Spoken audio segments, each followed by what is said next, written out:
విషయం గురించి అయితే మీరింకా బయలుదేరొచ్చు. మేమింత కష్టంలో ఉంటే నువ్వు ఈ విధంగా మాట్లాడతావా? విగ్రహం కాని ముక్కు పుడక గాని నువ్వు మీ పుట్టింటి నుంచి తెచ్చావా? బిల్డప్ ఇస్తున్నావు. వాటి మీద సర్వ హక్కులు అమ్మకే ఉన్నాయి. నా దగ్గర ఉన్నంత వరకు వాటి మీద హక్కులు నాకే ఉంటాయి, అధికారాలు నాకే ఉంటాయి. వాటి పట్ల బాధ్యత కూడా నాకే ఉంటుంది. మీ ఇంట్లో ఉన్నా కూడా ఇటువంటి పనిని మీరు చేస్తాను అంటే ఒప్పుకునుండేదాన్ని కాదు. అయినా మీరు ఈ ప్రపోజల్ కి ఎలా ఒప్పుకున్నారు మావయ్య? నేను చెప్పవలసింది చెప్పానమ్మా, నా మాట వినకుండా వచ్చింది. ముక్కు పొడక తాకట్టు పెట్టడం పరిష్కారం కాదు, మరో సమస్యకు శ్రీకారం అని హెచ్చరించాను కూడా. అయినా నా మాట చెల్లడం లేదు. నలుగురితో పాటు రాక తప్పలేదమ్మా. ఇంకా ఇంకా ఎందుకు దిగజారిపోతున్నావు వేదవతి? అయినా ఇటువంటి ఆలోచన నీకే వచ్చిందా, లేదంటే అడ్డగాడిదైనా ఇచ్చిందా? మా నిహాని తిట్టకు. ఇటువంటివి ఇదే ఇస్తుందని అర్థమైందిలే. అవని గారికి ఇష్టం లేదని అర్థమైంది కదా, ఇక వెళ్దాం పదండి. ముక్కు పుడకని తీసుకుని ఇక్కడి నుంచి కదిలేది అంతవరకు మేం వెళ్లేదే లేదు. అవసరమైతే టెంట్ వేసి ధర్నా చేస్తాం, మీడియాని పిలుస్తాం, మీ దౌర్జన్యాలని ఎదుర్కొంటాం. ఏ విషయం ఇంతటితో వదలం. ఎంత దూరమైనా తీసుకుని వెళ్తాం. రాష్ట్రం నుంచి కేంద్రం వరకు తీసుకుని వెళ్తాం. మీరు ఏమైనా చేయండి, నేను మాత్రం ముక్కు పుడకని ఇచ్చేదే లేదు. చివరిసారిగా అడుగుతున్నాను, మరో 100 సార్లు అడిగినా నాది ఒక్కటే సమాధానం, ఇవ్వనంటే ఇవ్వను. బాగా కలిసొచ్చింది కదా, అందుకే వదులుకోలేకపోతుంది. కలిసొచ్చిన దాన్ని మీ అమ్మ అహంకారంతో ఎందుకు వదులుకోవాలి మరి? ఇప్పుడు నువ్వు ఎన్నైనా మాట్లాడతావు. నేను జరిగిందే మాట్లాడుతున్నాను, లేనివేమైనా మాట్లాడుతున్నానా ఏంటి? ఇక బయలుదేరండి. అవని అంగీకరించకపోవడమే మనకి మంచి జరిగినట్టు వేద. పదండి వెళ్దాం. నువ్వు ఉండు నాన్న. నువ్వు అరెస్ట్ అవుతావని తెలిసి కూడా ఈ మనిషి ఇలా చేస్తోందంటే ఏమనుకోలే. ఎందుకు ఇవ్వనంటోందో అర్థమైంది. రేపటి రోజున కూతురొస్తే దానికి ఇవ్వాలి కదా, అందుకే మనసు చేతులు రావడం లేదనుకుంటా.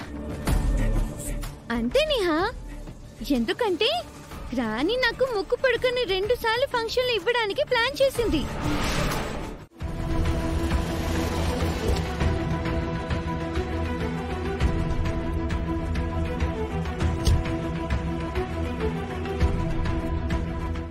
మావయ్య చెప్పిన ఏరియా ఇదే. ఆయనకు యాక్సిడెంట్ అయ్యి డబ్బులు ఇక్కడ పడిపోయినప్పుడు డబ్బుల బ్యాగు ఈ సరౌండింగ్స్ లోనే పడాలి కదా. మిస్ అయిపోవడానికి ఇక్కడ కాలువలు గాని ఏదైనా లోతైన ప్రదేశం గానీ లేదు. మరెలా మిస్ అవుతాయి?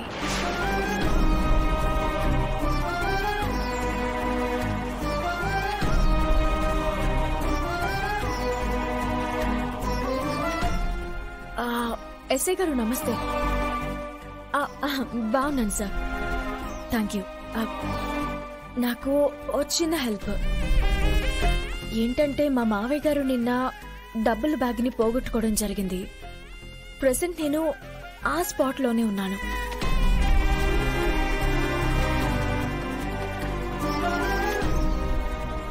Okay sir, thank you so much.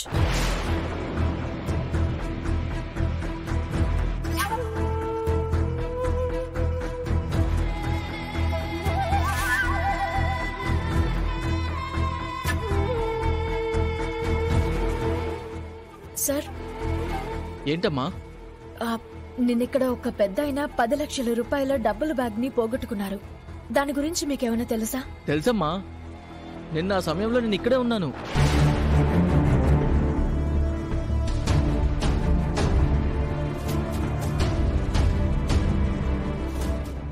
Thank you sir. Okay madam. ఆయన చెప్పిన దాని ప్రకారం ఆ సమయంలో బైక్ మీద వచ్చిన పర్సన్ ఎవరై ఉంటారు?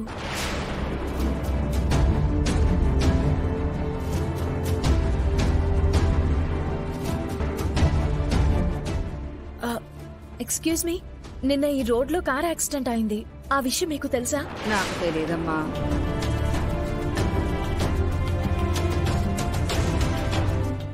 సరే.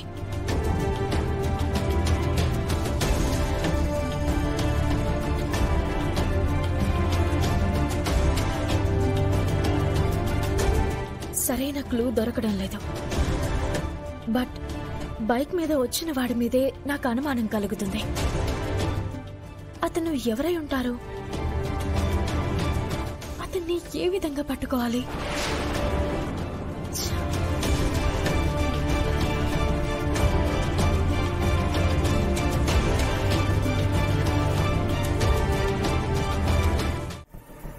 జరుగుతున్న సంఘటనలు, మరోవైపు అవని ఎంక్వైరీ చూస్తుంటే ప్రస్తుతం మన దగ్గర ఈ డబ్బు ఈ రూమ్ లో ఉండడం సేఫ్ కాదనిపిస్తోంది. ఆ అవనికి దొరికిపోయామంటే మాత్రం రిస్క్ లో పడిపోతాం. అందుకే ఈ డబ్బుని ఎక్కడైనా జాగ్రత్తగా దాచిపెట్టడం మంచిదని నా అభిప్రాయం. ఎక్కడ దాచిపెడతాం? మన దగ్గరుంటేనే ఏ సమయంలోనైనా చూసుకోవచ్చు, తీసుకోవచ్చు. బయట ఎక్కడ దాచినా కష్టం. బ్యాంకులో వెయ్యలేము, తెలిసిన వారిని నమ్మలేము. మరేం చేద్దాం? ఐడియా ఏంటి? ఎవ్వరికి అనుమానం రాకుండా ఉండాలి అంటే ఆ పని ఇంటి దగ్గరే దాచిపెట్టాలి. నీకేమైనా మెంటలా? ఏం మాట్లాడుతున్నావు నువ్వు? నేను చెప్పేది జాగ్రత్తగా విను. అవనీకి ఎంతసేపు మన ఇంటి మీదే కళ్ళుంటాయి కానీ తన ఇంటి మీద ఉండవు కదా.